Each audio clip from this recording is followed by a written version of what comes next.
الحمدللہ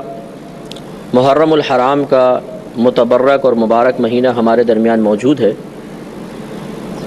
نواسۂ رسول سید الشہداء امام حسین رضی اللہ تعالی عنہ کی شہادت کے علاوہ بھی یہ مہینہ بڑی فضیلت اور برکت رکھتا ہے، یعنی اس واقعے سے تو اس کو نسبت ہے ہی، لیکن یہ مہینہ بہت ہی عظمت والا مہینہ ہے، اور یہ اتنی عظمت والا مہینہ ہے کہ کفار بھی حالت کفر میں اس مہینے کی تعظیم کیا کرتے تھے، لیکن نواسۂ رسول صلی اللہ علیہ وسلم ورضی اللہ تعالی عنہ کے وصال کے بعد، شہادت کے بعد، خاص طور پہ محرم کو شہدائے کربلا کی حیثیت سے، ان کی نسبت سے زیادہ جانا شروع ہو گیا، اور یہ واقعات تسلسل سے سینہ بسینہ منتقل ہوتے رہے، مورخین نے لکھے ہیں اور بیان ہوتے رہتے ہیں۔ آج انشاءاللہ آپ کی خدمت میں امام حسین رضی اللہ تعالی عنہ کی شہادت کے محرکات اور واقع شہادت کو مستند روایات کی روشنی میں آپ کی خدمت میں عرض کروں گا، اور ہمارے بچوں کو، ینگ جنریشن کو خاص طور پہ معلوم ہونا چاہیے کہ آخر یہ کیا معرکہ تھا، کیا وجوہات تھیں، کس وجہ سے امام حسین رضی اللہ تعالی عنہ نے اپنے پورے خاندان کو قربان فرمایا، اس کے پیچھے کون کون سی حکمتیں، کون کون سی ایسی وجوہات تھیں جس کی بنا پر آپ نے سب کچھ چھوڑ کر میدان کربلا میں تشریف لانا منظور فرمایا۔ یہ سن 60 ہجری میں امیر معاویہ رضی اللہ تعالی عنہ کا وصال ہوا تو یزید تخت نشین ہوا، اور اس میں مورخین کا بالکل اتفاق ہے، کسی نے اس میں انکار نہیں کیا کہ وہ فسق و فجور میں بہت زیادہ معروف تھا، شراب پینا، عورتوں کی طرف میلان اور کچھ اور گناہ جن میں وہ مشغول تھا، یہ بڑے معروف تھے۔ جب یہ ولی عہد بنا، اس نے تخت سنبھالا، تو اسے سب سے بڑا خطرہ جو اس وقت 3 شخصیات بڑی تھیں، ایک بلکہ 4 کہہ لیں کہ ایک امام حسین رضی اللہ تعالی عنہ، یہ سب سے اہم شخصیت تھی، دوسرے ابن عباس، تیسرے عبداللہ بن زبیر، اور چوتھے عبد الرحمن بن ابو بکر۔ یہ 4 شخصیات ایسی تھیں جو مدینہ منورہ میں تھیں، اور اس کو خوف تھا کہ اگر ان 4 نے میری فوری طور پہ بیعت، پھر یہ ہو سکتا ہے کبھی بھی لوگ ان کی بیعت کر لیں اور میرا یہ تمام معاملہ کھٹائی میں پڑ جائے اور میری حکومت ہاتھ سے جاتی رہے۔ لہٰذا اس نے ولید بن عقبہ جو اس وقت مدینہ کا گورنر تھا، اس کو پیغام بھیجا، اطلاع بھیجی کہ والد کا انتقال ہو گیا اور میں ولی عہد بن چکا ہوں، اور تم فوراً سے پیشتر ان نفوس قدسیہ سے میری بیعت لو اور ان کو کہیں نکلنے مت دینا۔ اس نے فوراً ان نفوس قدسیہ کے پاس پیغام پہنچایا کہ میں آپ سے ضروری بات کرنا چاہتا ہوں۔ تو حضرت عبداللہ بن زبیر رضی اللہ تعالی عنہما تو معاملہ فوراً ہی سمجھ گئے تھے، آپ مکۃ المکرمہ کی طرف ہجرت فرما گئے، لیکن حضرت امام حسین رضی اللہ تعالی عنہما نے اس کے پاس جانے کا فیصلہ کیا، تو آپ کو کہا گیا کہ آپ تھوڑا سا احتیاط سے جائیے، ایسا نہ ہو کہ نقصان پہنچائے۔ آپ نے فرمایا کہ مجھے کچھ بھی نہیں کر سکتا۔ آپ گئے اور اس نے آپ کی حسب توقع یزید کی بیعت کی دعوت دی۔ آپ نے ایک دن سوچنے کا ٹائم لیا اور آپ واپس تشریف لائے، اور ہم مشاورت سے یہی بات طے پائی کہ اس فاسق و فاجر کی اطاعت، اس کی بیعت کرنا قطعاً مناسب نہیں ہے، لہذا یہ خاندان رسالت آج رات ہی مکۃ المکرمہ کی طرف ہجرت کر جائے گا۔ لہذا جب سب سو گئے تو تہجد کے وقت میں، جو خاص ہم تہجد کا وقت کہتے ہیں، سحر کا ٹائم تھا، اس میں یہ خاندان رسالت یہ تو ساری رات جاگی رہے، اور اس وقت انہوں نے خاص طور پہ کوچ کا پروگرام بنایا۔ امام حسین رضی اللہ تعالی عنہما سرکار کی بارگاہ میں حاضر ہوئے، روضہ اطہر پر حاضر ہوئے، اور اجازت طلب کی کہ نانا جان، ساری صورتحال آپ کے سامنے ہے اور اب مجھے مکۃ المکرمہ کی طرف جانا ہے، آپ مجھے اجازت مرحمت فرمائیں، اور اشک بار آنسو آنکھوں کے ساتھ آپ مکے کی طرف روانہ ہو گئے، اور راتوں رات آپ مکے میں پہنچے۔ جب آپ وہاں پہنچ گئے تو یزید نے مکے پر اپنا ایک لشکر بھیجا تاکہ ابن زبیر رضی اللہ تعالیٰ عنہ کو اور امام حسین کا ساتھ کچھ معاملہ کیا جائے، ان کو گرفتار کیا جائے۔ وہاں معرکہ ہوا، عبداللہ ابن زبیر نے اس جنگ میں باقاعدہ حصہ لیا، لیکن امام حسین رضی اللہ تعالی عنہ اس میں ابھی ایک طرف رہے، اور یزیدی لشکر کو شکست ہوئی اور یہ واپس چلا گیا۔ تو اب یہ اس سے جو مکے کے لوگ تھے ان کا اور حوصلہ افزائی ہوئی یزید کے خلاف، اور یزید کی پریشانیوں میں اضافہ ہوا۔ دوسری طرف امام حسین رضی اللہ تعالیٰ عنہما کے پاس کوفہ سے بہت سارے خطوط آئے کوفیوں کے کہ آپ یہ یزید فاسق ہے، فاجر ہے، اور یہ اس وقت زبردستی تخت نشین ہو چکا ہے اور ہم میں سے بہت سے اس کو قبول نہیں کرتے ہیں، تو آپ فوراً سے پیشتر آئیے، ہم آپ کی بیعت کریں گے، آپ کی اطاعت کریں گے، اور آپ یہاں پر آ کے ہم سے بیعت لے کر اس کے خلاف کچھ معاملہ کیجیے۔ ایک عرضی آئی، دوسرا خط، تیسرا خط، چوتھا خط، حتیٰ کہ جب بعض خطوط میں یہاں تک جملے لکھ دیے گئے کہ اگر آپ نہیں تشریف لائے تو میدان محشر میں ہم اللہ کی بارگاہ میں آپ کے لیے گرفت کا سامان پیدا کر دیں گے کہ ہم نے نواس رسول کی خدمت میں اپنی وفاداریاں پیش کی لیکن انہوں نے اس کو قبول نہ کیا، تو پھر آپ کیا جواب دیں گے؟ تو امام حسین رضی اللہ تعالیٰ عنہما نے باہم مشاورت کی کہ اس میں کیا معاملہ کرنا چاہیے، تو اکثر نے آپ کو یہی مشورہ دیا کہ آپ کو نہیں جانا چاہیے۔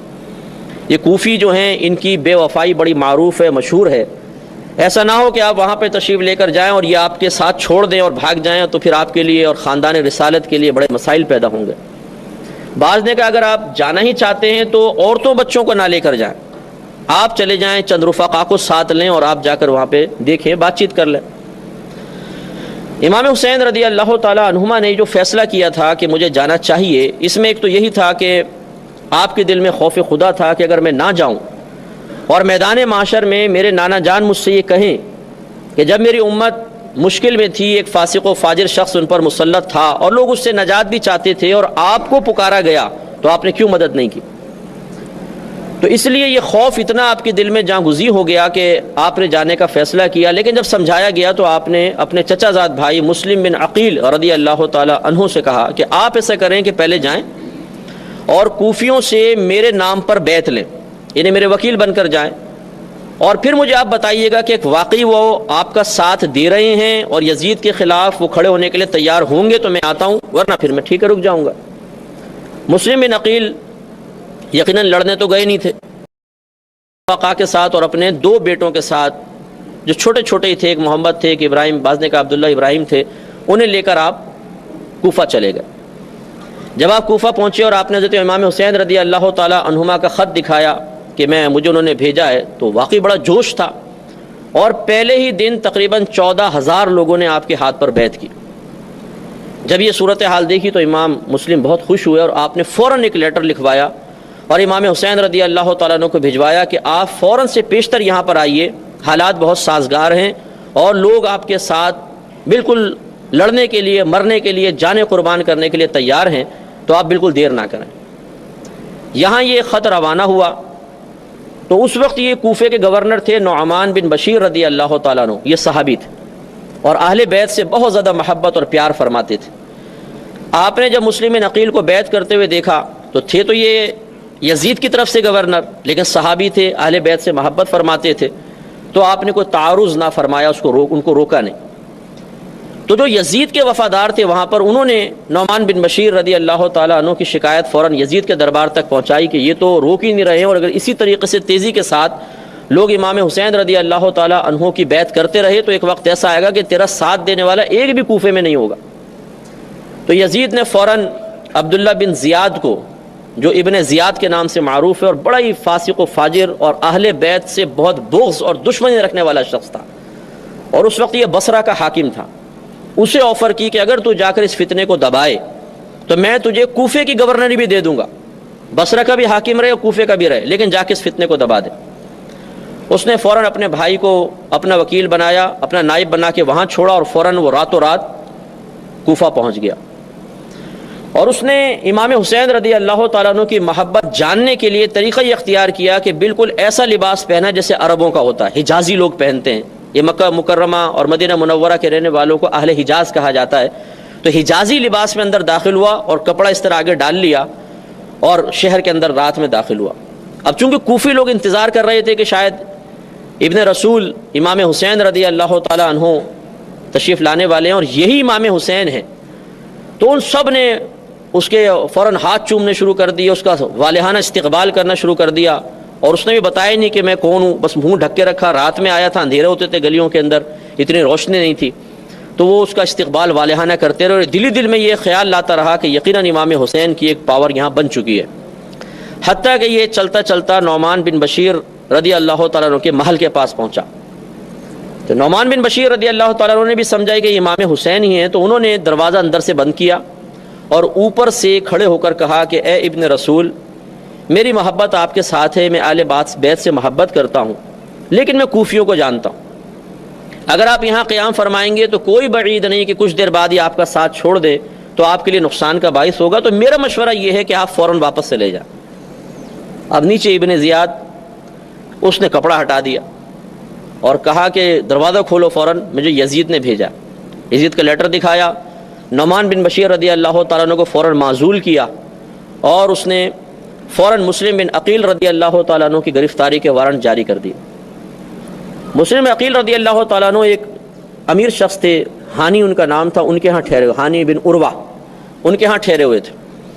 تو اس نے کسی بڑی ترکیب کے ساتھ، کیونکہ وقت بھی کم ہے تو میں قلیل تھوڑا سا واقعہ کر کے عرض کرتا ہوں کہ کسی طریقے سے اس نے تصدیق کروائی کہ واقعی مسلم بن عقیل وہاں ہیں، اور پھر اس نے اپنے آدمی بھیج کر آپ کو گرفتار کروایا۔ ویسے تو آپ گرفتار نہ ہوئے، جب یزیدی آئے تو آپ نے بڑا مقابلہ کیا، تو اس نے دوسری چال یہ چلی کہ یہ پیغام بھجوایا کہ اگر آپ میرے ساتھ بیٹھ کر آرام سے گفتگو کریں گے تو اس سے کوئی نہ کوئی حل نکل آئے گا، تو آپ ہم سے جنگ نہ کریں، کیونکہ خاندان رسالت سے مقابلہ کرنا یہ عام لوگوں کے بس کی بات نہیں تھی۔ وہ ایسے خاندان کے تربیت یافتہ تھے کہ جو ان کے سامنے آتا تھا دشمن تو اس کو ایسے کاٹ کے رکھ دیتے تھے جیسے گاجر اور مولی کو کاٹ دیتے۔ مسلم بن عقیل رضی اللہ تعالیٰ عنہ چونکہ ایک مومن ہے، اور مومن بڑا سادہ لو ہوتا ہے، سادہ دل والا ہوتا ہے، آپ نے اس کے پیغام کو امن کا پیغام سمجھتے ہوئے قبول فرمایا اور آپ تشریف لے گئے، اور جانے سے پہلے اپنے دونوں بچوں کو وہاں کے قاضی تھے، قاضی شرح، ان کے پاس رکھوا دیا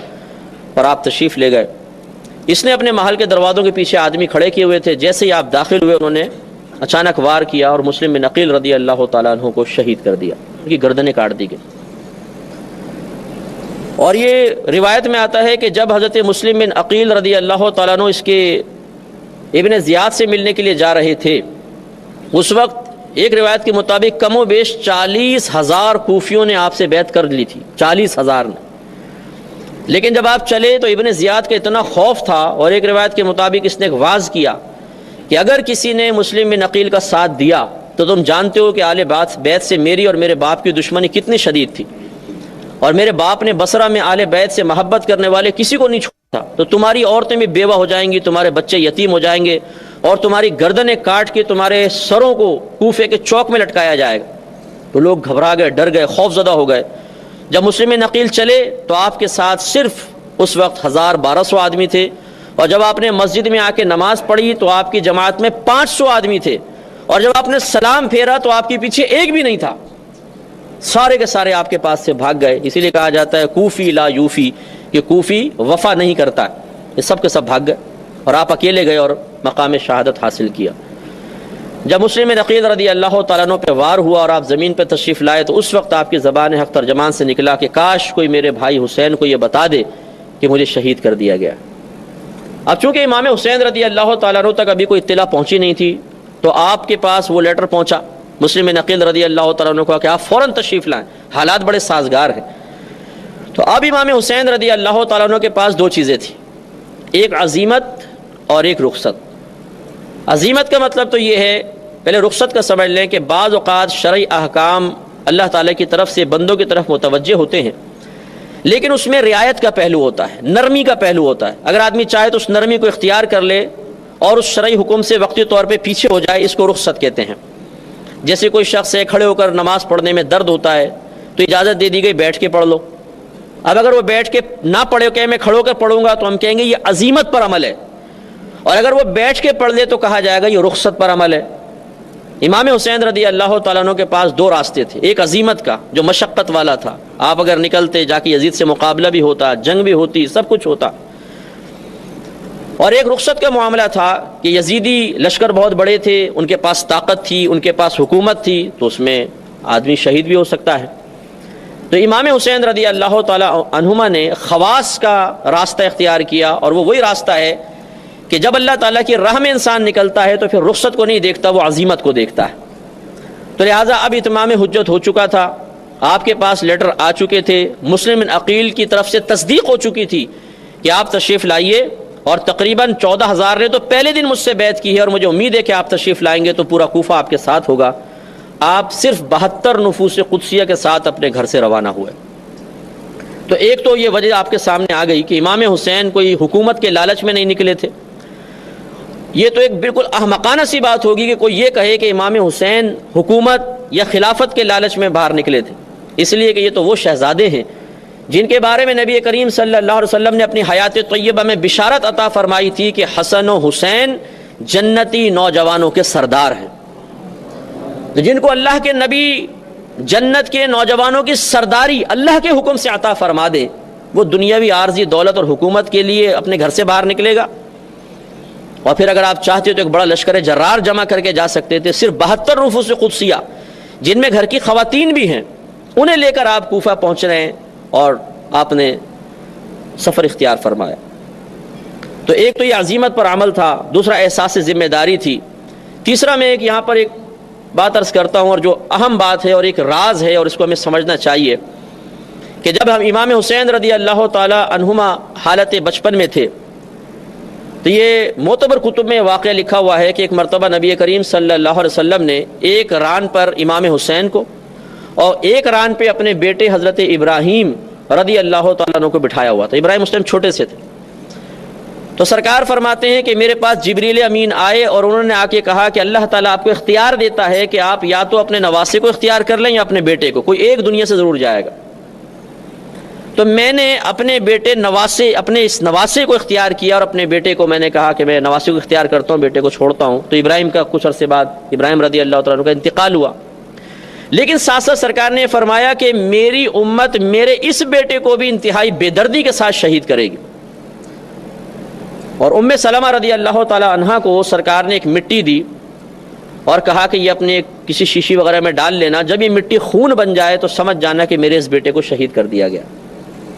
اور ابن عباس رضی اللہ تعالیٰ عنہ سے مروی آپ فرماتے ہیں کہ امام حسین رضی اللہ تعالیٰ عنہ کی شہادت، آپ کے واقعات آپ کی بچپن سے مشہور ہو گئے تھے۔ سرکار نے بشارت دے دی تھی کہ میرے اس بیٹے کو شہید کیا جائے گا۔ اور تہذیب و تہذیب اٹھا کے آپ پڑھ لیجئے، بڑی معتبر کتاب ہے، اس میں یہ لکھا ہے صراحتاً کہ نبی کریم صلی اللہ علیہ وسلم نے ارشاد فرمایا کہ ایک وقت آئے گا کہ میرے اس بیٹے کو قریش کے آوارہ گرد نوجوان شہید کریں گے۔ اور یہی ہوا۔ سن 60 ہجری میں یہ یزید حاکم بنا ہے۔ سن 61 ہجری جب آیا ہے، ایک سال تقریباً اس میں نکلا کہ آپ مدینے سے مکے آئے، پھر 6-7 مہینے وہاں ٹھہرے۔ سن 61 ہجری کا مطلب سن 60 ہجری کا اختتام تھا اور 61 ہجری کی ابتدا تھی، سمجھ لیں۔ تو ذوالحجہ کا مہینہ تھا، 3 ذوالحجہ کو امام حسین رضی اللہ تعالیٰ عنہ اپنے گھر سے نکلے ہیں۔ تو اب راز یہی ہے کہ آپ کو تو بچپن سے ہی بتا دیا گیا تھا کہ آپ کو شہید ہونا ہے۔ حتیٰ کہ امام حضرت علی رضی اللہ تعالیٰ عنہ جب ایک سفر سے واپس آ رہے تھے تو ایک جگہ آپ نے پڑاؤ ڈالا، پوچھا یہ کون سی جگہ ہے؟ بتائے میدان کربلا ہے۔ تو آپ رونے لگے اور خیمے سے باہر آ کے آپ نے فرمایا کہ میری اولاد کو اس مقام پر شہید کیا جائے گا کیونکہ نبی کریم صلی اللہ علیہ وسلم نے مجھے بتایا۔ تو یعنی اتنی معروف چیز تھی۔ تو امام حسین رضی اللہ تعالیٰ عنہ یہ جانتے تھے کہ اب عمر کا وہ حصہ آ چکا ہے جس میں نبی کریم صلی اللہ علیہ وسلم کی میرے بچپن میں دی گئی خبر کی باقاعدہ ایک عملی شکل نظر آنے والی ہے۔ وہ کیسے رکتے؟ اور پھر آپ دیکھیے کہ اگر روکنا ہی مقصود ہوتا تو اللہ تعالیٰ کے نبی اللہ کی بارگاہ میں دعا کرتے کہ یا رب کریم اس کی شہادت کا معاملہ ختم فرما دے، میرے بچے کو کوئی بے دردی سے شہید نہ کرے۔ حضرت علی رضی اللہ تعالیٰ عنہ دعا کر دیتے کہ اللہ تعالیٰ میرے بچے کو شہادت اس طرح بے دردی سے نہ مارا جائے۔ بی بی فاطمہ رضی اللہ تعالیٰ عنہ دعا کرتی، لیکن کسی نے دعا نہیں کی، اس لیے کہ وہ خاندان رسالت اللہ کی رضا پر راضی تھا کہ اگر اللہ کا ازلی فیصلہ ہی یہ ہے کہ ہمارا خاندان میدان کربلا میں اپنی جانیں قربان کر کے قیامت تک کے لیے ایک عظیم دین کے لیے قربانی کی مثال پیش کرنے کے لیے منتخب ہو چکا ہے، تو ہم کون ہوتے ہیں دعا کرنے والے؟ ٹھیک ہے۔ تو امام حسین رضی اللہ تعالیٰ عنہ بھی جانتے تھے کہ اب وہ وقت آ چکا ہے، اب وہاں پر مجھے جا کر اپنی جان اللہ تعالیٰ کے فیصلے کے مطابق قربان کرنی ہی ہے۔ تو گویا کہ رضا الہی کی تکمیل کے لیے آپ نے اپنی جان قربان کرنے کے لیے اپنے آپ کو پیش فرما دیا۔ آپ راستے میں جا رہے تھے تو اطلاع مل گئی کہ مسلم بن عقیل رضی اللہ تعالیٰ عنہ کو شہید کر دیا گیا۔ آپ تھوڑا سا اور آگے گئے تو یزید نے حر رضی اللہ تعالیٰ عنہ جو پہلے تو دشمن تھے بعد میں دوست بنے، ان کو 10,000 کے لشکر کے ساتھ بھیجا، بلکہ یہ بھیجا ابن زیاد نے اور کہا کہ فوراً گرفتار کرو ان کو، میرے پاس لے کر آؤ۔ وہ پہنچ گیا اور اس نے امام علی مقام کو بڑی عزت کرتا تھا، اہل بیت سے محبت کرتا تھا. اس نے کہا کہ دیکھیں میں مجبور ہوں کہ میں آپ کے سامنے آ کے کھڑا ہو گیا ہوں، لیکن میں بڑا مجبور ہوں، آپ میرے ساتھ ابن زیاد کے پاس چلیے. امام حسین نے فرمایا کہ یہ نہیں ہو سکتا، میں اس کے پاس جاؤں گا، مجھے پتہ ہے اس کی نیت کیا ہے، میں تمہارے ساتھ نہیں جا سکتا ہوں. اتنے میں عمر بن سعد ایک اور شخص تھا جس کو ابن زیاد نے حکومت کا لالچ دیا کہ میں تجھے رے کی حکومت دے دوں گا، علاقہ تھا، تو جا. یہ حر نے اتنی دیر کیسے لگائی ہے؟ یقیناً وہ امام حسین کی تعظیم کر رہا ہے، تم فوراً جاؤ اور کوئی بات سننا نہیں، بس امام حسین کو تم نے گرفتار کرنا. تو وہ بھی ایک لشکر جرار لے کر اس مقام پر آ گیا. تو امام حسین رضی اللہ تعالی عنہما نے پھر سوچنے کا وقت مانگا اور آپ نے ایک میدان میں خیمے قائم فرمائے. اور جب وہاں پہ لوگوں سے معلوم کیا کہ یہ کون سا مقام ہے تو انہوں نے کہا کہ یہ میدان کربلا ہے. ایک روایت کے مطابق پہلی محرم تھی اور ایک روایت کے مطابق دوسری محرم تھی جس میں امام حسین رضی اللہ تعالیٰ عنہما نے اس میدان میں خیمے قائم فرمائے. لیکن یہ تاریخ گواہ ہے کہ جب آپ کو یہ پتہ چلا یہ میدان کربلا ہے تو آپ نے فرمایا بس ہمارے شہادت گاہ بھی یہی ہے. اس رات آپ نے اپنے رفقا سے فرمایا کہ اگر تم چاہو تو چلے جاؤ، مجھے ان کے تیور خطرناک نظر آ رہے ہیں، تو ایسا نہ ہو کہ یہ حملہ کریں اور تم سب اس میں کام آ جاؤ. ان کی دشمنی میرے ساتھ ہے، میں یہاں پہ ٹھہرتا ہوں.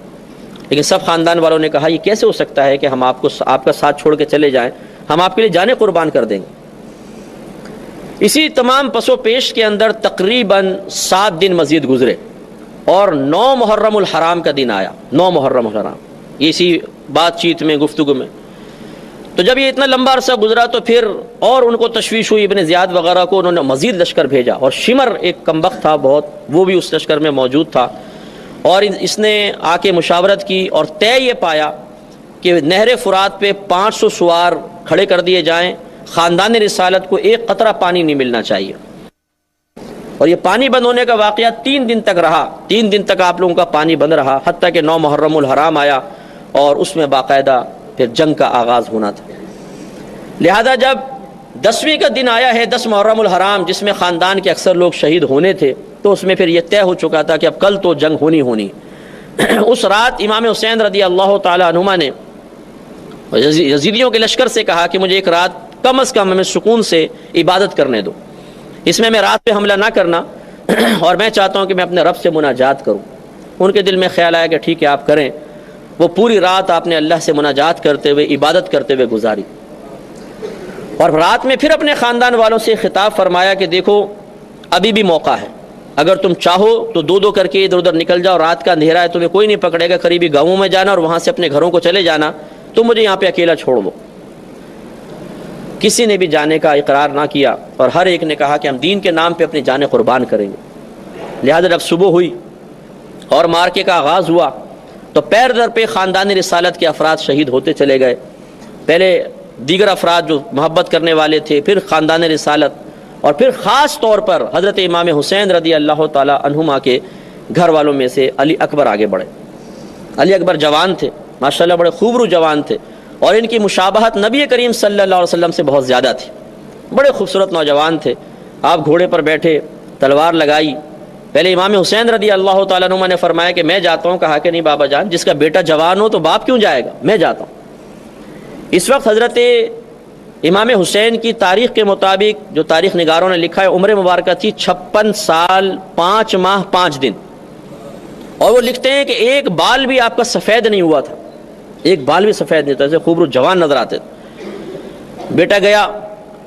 اور جا کے حملہ کیا، اور زبردست حملہ کیا. ایسا حملہ کیا کہ جس طرف جاتے تھے صفے کے صفے الٹ دیتے تھے، اور کسی میں ہمت نہیں ہوتی تھی کہ سامنے آئے. جو سامنے آیا اس کو گاجر مولی کی طرح کاٹ دیا. تو اب یہ ابن زیاد اور یہ عمر بھی یا عروہ بن سعد یہ سب بڑے پریشان ہوئے کہ کیا کریں. اب ابن زیاد تو خیر اپنے وہاں سے کمانڈ کر رہا تھا، کوفہ کے اندر بیٹھا ہوا تھا، یہاں شمر تھا اور عروہ یہ ابن سعد تھا. تو طے یہ ہوا کہ کہا کہ چاروں طرف سے حملہ کرو، اس کو گھیر لو. اس نوجوان کو اگر ایک ایک کر کے آتے رہے تو پورا لشکر بھی اگر آ جائے گا تو یہ قابو میں آنے والا نہیں. چاروں طرف سے حملہ ہوا. حضرت نے ایسا حملہ کیا کہ جتنے آتے تھے سب کو گاجر مولی کی طرح کاٹ دیا کرتے تھے. زبردست قسم کا معرکہ ہوا، لیکن 3 دن سے حلق میں ایک قطرہ پانی نہیں پہنچ رہا ہے. تو پیاس کی وجہ سے نڈھال ہو گئے اور واپس والد صاحب کے پاس آئے اور کہا کہ ابا جان اگر ایک گھونٹ پانی مل جائے تو پھر دیکھیں میں ان کے ساتھ کیا کرتا ہوں۔ تو امام حسین رضی اللہ تعالی عنہما نے ایک روایت کے مطابق اپنی انگوٹھی ان کے منہ میں رکھی تو سیرابی آ گئی، اور ایک روایت کے مطابق اپنی سوکھی زبان ان کے منہ میں رکھی تو ان کو تراوٹ حاصل ہو گئی، اور پھر آپ گئے اور پھر حملہ کیا، لیکن اب کی دفعہ ظالموں نے چاروں طرف سے تیر برسائے، بزدلوں نے پتھر مارے دور سے۔ اب اندازہ کریں کہ خاندان رسالت کا ایک چشم و چراغ جس کی شکل مبارکہ نبی کریم صلی اللہ علیہ وسلم سے ملتی ہوئی ہو، اور وہ نوجوان خوبرو نوجوان کھڑا ہو اور چاروں طرف سے پتھر مارے جا رہے ہوں اور تیر برسائے جا رہے ہوں، کتنا دردناک منظر ہوگا آپ اندازہ کر۔ پاگل کو بھی پتھر مار رہا ہوتا ہے تو ہمارا دل پسیج جاتا ہے اور ہم کہتے ہیں یار ایسا نہ کرو، بیچارے کیوں مار رہے ہو، اس کی ٹانگ دیکھو لنگڑا کے چل رہا ہے۔ اور یہاں پر آل رسول پہ حملہ کیا جا رہا ہے، کوئی پتھر یہاں آ کے لگتا ہوگا، کوئی ناک پہ آ کے لگتا ہوگا، کوئی ہونٹوں پہ لگتا ہوگا، کوئی کندھے پہ لگتا ہوگا، کوئی سینے پہ آ کے لگتا ہوگا۔ آپ اندازہ کریں کہ بغض، کینہ اور بدبختی کا عالم کیا تھا کہ ان کے ہاتھ رک نہیں رہے تھے، حتیٰ کہ شہزادے زمین پہ تشریف لے آئے اور ان ظالموں نے آگے بڑھ کے تلواروں کے ایسے وار کیے کہ جسم کو چھلنی چھلنی کر دیا، اور آپ کی زبان سے یا ابتاہ نکلا، اے میرے والد۔ حضرت امام حسین رضی اللہ تعالیٰ عنہ آگے بڑھے۔ اچھا، اور وہاں پہ میدان میں فقہاء نے لکھا ہے، مفسرین نے لکھا کہ گرد اتنی تھی کہ امام حسین کے آگے اتنی گرد چھا گئی تھی کہ پتہ نہیں چل رہا تھا آگے کیا ہو رہا ہے۔ اب جب بیٹے کی پکار سنی تو پھر آپ آگے بڑھے اور جو دو چار قریب تھے ان کے سر قلم کیے اور بیٹے کو اٹھا کر، جوان بیٹے کو خیمے تک لے کر آئے۔ آپ اندازہ کریں کہ ایک چھوٹا سا بچہ اگر گھر میں پیدا ہو کے مر جائے تو کتنا صدمہ اور افسوس ہوتا ہے۔ اگر لڑکا ہو تو اور زیادہ ہوتا ہے، حالانکہ بچی بھی بہت پیاری ہوتی ہے، کہ لڑکا مرے تو۔ اور ایک بیٹا جس کو 18-19 سال تک جوان کیا ہو، بالکل جوان بیٹا، اور اسے سے بے دردی کے ساتھ شہید کیا گیا ہو کہ یہاں زخم ادھر زخم، کوئی جسم کا حصہ نہ چھوڑا ہو کہ جہاں زخم نہ ہو گئے ہوں، تو اس باپ کے دل کے درد کا عالم کیا ہوگا۔ لہذا مورخین نے لکھا ہے کہ جب آپ اس کو لے کر آئے ایک بھی بال سفید نہیں تھا، لیکن اتنا صدمے سے نڈھال ہوئے کہ جب آپ ان کو لٹا کر انہوں نے دم توڑا ہے آپ کے ہاتھ میں، اور اللہ کی رضا پر راضی رہتے ہوئے دم توڑا ہے، تو آپ کی داڑھی اور سر کے بال سفید ہو گئے تھے۔ اتنا صدمہ، اتنا غم تھا امام حسین رضی اللہ تعالیٰ عنہ کو۔ آپ خیمے میں گئے، اب بیویاں جو تھیں صبر و تحمل کے پہاڑ تھے، انہوں نے اس موت پر، اس شہادت کے اوپر بڑا صبر کا مظاہرہ کیا اور اللہ کی رضا پر راضی رہنے کا عندیہ دیا۔ تو بی بی امام حسین رضی اللہ تعالیٰ عنہ کی زوجہ نے کہا کہ یہ ظالم ایسے ہیں کہ انہوں نے پانی بند کر رکھا ہے، یہ چھوٹے علی اصغر ہیں، بالکل دودھ شیر خوار بچے تھے، ان کو لے کر جائیں اور کم از کم اس بچے کے لیے آپ پانی مانگ لیں ان سے کہ یہ اس بچے کو تو پانی پلا دیں۔ یہ ظالم ہیں ٹھیک ہے، لیکن شاید اس بچے کو دیکھ کر کم از کم اس بچے کے لیے تھوڑا بہت پانی دے دیں۔ علی اصغر رضی اللہ تعالیٰ عنہ چھوٹے سے تھے، اب زبان نکالتے تھے، پیاس کی وجہ سے روتے تھے، بلکتے تھے، نہ ماں کے دودھ اتر رہا ہے بھوک اور پیاس کی کمی کی بنا پر، اور نہ پانی مل رہا ہے۔ امام حسین رضی اللہ تعالیٰ عنہما اپنے بچے کو لے کر باہر گئے اور آپ نے ارشاد فرمایا کہ اے ظالموں، میرے نانا جان تو وہ ہیں جو حوض کوثر سے پوری امت کو اپنے مبارک ہاتھوں سے سیراب کریں گے، اور تم میرے نانا جان کے اس چھوٹے سے لخت جگر کو پیاسا مار رہے ہو، تو کم از کم تھوڑا سا پانی اس کو دو تاکہ یہ بچہ پانی پی لے۔ آپ ان کی بدبختی کا عالم دیکھیے کہ ایک کمبخت نے ایسا تیر مارا کہ سیدھا علی اصغر رضی اللہ تعالیٰ عنہ کی گردن میں آ کے لگا اور آر پار ہو گیا، اور بچے نے وہی ہچکی لی اور حضرت کے ہاتھ میں دم توڑ دی۔ آپ درد کا اندازہ کریں، ذرا تکلیف کا اندازہ کریں، اگر آپ کے میرے بچے کو خدا نہ خواستہ ہاتھ سے چھٹ کے گرے اور گاڑی کچلتی ہوئی نکل جائے کیا حال ہوگا۔ اور وہاں امام حسین رضی اللہ تعالیٰ عنہ جن کے نانا جان کے قدموں کی برکت سے لوگوں کو جنتیں ملیں گی، مغفرتیں ملیں گی۔ ہمارے نبی کا وجود مسعود نہ ہوتا تو نہ آپ ہوتے، نہ میں ہوتے، نہ یہ کائنات ہوتی۔ اگر ان حدیثوں کو مانا جائے کہ اللہ تعالیٰ نے ارشاد فرمایا کہ حبیب اگر اپنی ربوبیت ظاہر کرنا، اگر تجھے پیدا کرنا مقصود نہ ہوتا تو میں اپنے رب ہونے کو ظاہر نہ فرماتا۔ جن کے صدقے میں پوری کائنات اللہ نے عطا فرما دی، ان کے گھر والے آج بھوکے پیاسے ہیں۔ وہ نبی جن کی انگلیوں سے چشمے جاری ہوئے تو پورے لشکر سیراب ہو گئے، آج ان کے گھر کے ایک چھوٹے سے بچے کو گلے میں تیر مار کر پیاسا مارا گیا۔ لیکن امام حسین رضی اللہ تعالیٰ عنہ کی زبان پہ شکوہ نہیں آیا، شکایت نہیں آئی، صبر کے پہاڑ رہے۔ بچے کو لا کے خیمے میں دکھایا، بچہ خاموش ہے، اضطراب نہیں ہے، بے قراری نہیں ہے، آرام سے لیٹا ہوا ہے۔ گھر کی بیویاں سمجھی کہ شاید بچے کو پانی دے دیا گیا ہے تو بڑے سکون سے سو گیا ہے، لیکن جب آ کر بتایا کہ اس کے تو گلے میں تیر مار دیا گیا ہے، تو آپ سوچئے کہ ان ماں کے قلب کا عالم کیا ہوگا، ان لوگوں کے دل کو کیسا تکلیف پہنچائی گئی ہے آل رسول کو اس کا آپ اندازہ کریں کہ کس قدر وہ اذیت اور کرب میں ہوں گے۔ اس کے بعد حضرت قاسم بن حسن رضی اللہ تعالیٰ عنہ 9 سال کے بچے، صرف 9 سال۔ امام حسین نے ارادہ کیا کہ میں جاؤں، تو کہا کہ نہیں چچا جان میں جاتا ہوں، آپ مجھے موقع فراہم کریں۔ 9 سال کا بچہ کتنی چھوٹی سی تلوار لے کے میدان میں نکلا ہوگا۔ آدمی ویسی بچوں کو دیکھ کے کہتا ہے کہ چھوڑو یار، چھوٹا بچہ ہے، کیا ماریں اور کیا پیٹیں، لیکن ان ظالموں نے جنہوں نے علی اصغر کے گلے میں تیر مار دیا، اس بچے کو کیا چھوڑتے، 2 منٹ میں اس کو بھی شہید کر دیا۔ اب امام زین العابدین اور جن سے آج جو جتنے بھی سید ہیں وہ آپ کی نسل سے ہیں، یہ بیمار تھے اور بہت زیادہ بیمار ہو گئے تھے، بخار بہت زیادہ تھا، جسم میں نقاہت تھی، کئی دن کے فاقے بھی تھے، پیاس پانی تو 3 دن سے بند کیا ہوا تھا، تو یہ اپنے پاؤں پہ صحیح کھڑے بھی نہیں ہو پا رہے تھے، جسم پہ لرزہ تھا۔ تو کہا کہ بابا جان اب مجھے اجازت دیں کہ میں اپنی جان کو قربان کروں۔ امام حسین رضی اللہ تعالیٰ عنہ نے فرمایا کہ نہیں بیٹا، اب اللہ تعالیٰ کا فیصلہ یہی ہے کہ میرا وقت شہادت آ گیا ہے، میں جاؤں گا اور تم عورتوں کے پاس رہو، مجھے اللہ کی رحمت سے یقین ہے کہ تم سے ہی اب ہماری نسل آگے چلے گی۔ بیٹے کو وہاں چھوڑا اور پھر حضرت امام حسین رضی اللہ تعالیٰ عنہ تیار ہوئے۔ اب آپ غور کیجئے کہ چشم فلک کتنی حیرت کے ساتھ یہ نظارہ دیکھ رہا ہوگا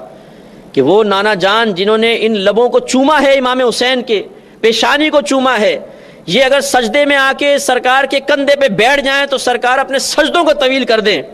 آج وہ مقام شہادت حاصل کرنے کے لیے ہزاروں کے سامنے اکیلا جا رہا ہے۔ آپ نے امامہ رسول آپ کے پاس تھا، وہ اپنے سر پہ باندھا، اور حضرت علی رضی اللہ تعالیٰ عنہ کی تلوار لی، حمزہ رضی اللہ تعالیٰ عنہ کی زرہ آپ کے پاس تھی، وہ باندھی، اور آپ گھوڑے پہ سوار ہوئے اور میدان میں تشریف لے آئے۔ آپ نے وہاں پر آ کے ایک واعظ کیا اور اتمام حجت کے لیے ان سب کو سمجھایا کہ اے لوگوں ذرا غور کرو، تم کس کو مار رہے ہو؟ آخر تمہاری میری دشمنی کیا ہے؟ میں نے کون سے ایسا غلط کام کیا ہے کہ آج تمہارے سامنے کھڑے ہو اور مجھے قتل کرنے کے در پہ ہو؟ سوچو کہ جب تم میدان معاشر میں میرے نانا جان کے سامنے پہنچو گے تو کس منہ سے شفاعت کا سوال کرو گے؟ اس لیے مجھے پہچانو، میں نواس رسول ہوں، اور کم از کم مجھ سے تعارض نہ کرو، اور یہ نہ کرو اپنی آخرت برباد مت کرو۔ لیکن وہ ایسے ظالم تھے، اتنے خبیث قسم کے لوگ تھے کہ انہوں نے کہا کہ لمبا وعظ و نصیحت نہ کریں، ہمیں آپ کا وعظ و نصیحت نہیں چاہیے، مقابلہ ہوگا۔ آپ کو میں نے بتایا تھا کہ حر بھی ان کے ساتھ تھا۔ جب یہ امام حسین رضی اللہ تعالیٰ عنہ کی شہادت کا وقت آیا، اس سے کچھ عرصے پہلے، یعنی کچھ ٹائم وقت پہلے، یہ اس طرف آیا۔